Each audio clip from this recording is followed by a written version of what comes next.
Sometimes Gordon and Henry slept in James's shed, and they would talk in nothing but bootlaces. James would talk about engines who got shut up in tunnels and stuck on hills, but they wouldn't listen, and went on talking and laughing. "You talk too much, little James," Gordon would say. "A fine strong engine like me has something to talk about. I'm the only engine who can pull the express. When I'm not there, they need two engines. Think of that. I pull expresses for years, and have never once lost my way. I seem to know the right line by instinct," Gordon said proudly. Every wise engine knows, of course, that the signalman works the points to make the engines run on the right lines, but Gordon was so proud that he had forgotten. "Wake up, James," he said next morning. "It's nearly time for the express. What are you doing? Odd jobs? Oh well, we all have to begin somewhere, don't we? Run along and get my coaches. Don't be late now." James went to get Gordon's coaches. They were now all shining with lovely new paint. He was careful not to bump them, and they followed him smoothly into the station singing happily, "We're going away! We're going away!"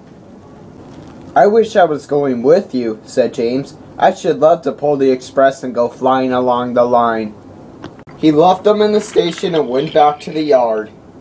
Just as Gordon, with much noise and blowing off steam, backed onto the train. The Fat Controller was on the train with other important people.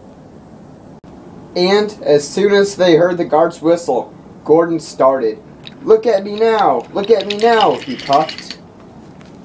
And the coaches glided after him out of the station. "Poop poop! Goodbye, little James! See you tomorrow!"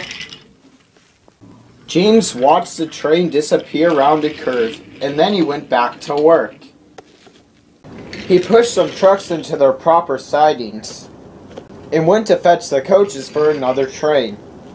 He brought the coaches to the platform and was just being uncoupled when he heard a mournful, quiet shush shush, shush shush. And there was Gordon trying to settle into the station without being noticed. "Hello, Gordon. Is it tomorrow?" asked James. Gordon didn't answer. He just let off steam feebly. "Did you lose your way, Gordon?" "No, it was lost for me," he answered crossly. "I was switched off the main line onto the loop. I had to go all around and back again." "Perhaps it was instinct," said James brightly. Meanwhile, all the passengers hurried to the booking office. "We want our money back," they shouted. Everyone was making a noise, but the Fat Controller climbed on a trolley and blew the guard's whistle so loudly that they all stopped to look at him. Then he promised them a new train at once. "Gordon can't do it," he said. "Will you pull it for us, James?" "Yes, sir. I'll try." So James was coupled on and everyone got in again. "Do your best, James," said the Fat Controller kindly. Just then the whistle blew and he had to run to get in. come along, puffed James. "You're pulling us well, you're pulling us well," sang the coaches.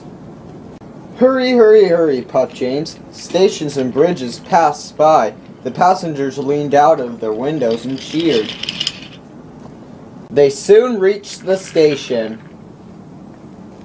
Everyone said thank you to James. "Well done," said the Fat Controller. "Would you like to pull the express sometimes?" "Yes, please," answered James happily. Next day when James came by, Gordon was pushing trucks in the yard. "I like some quiet work for a change," he said. "I'm teaching these trucks manners.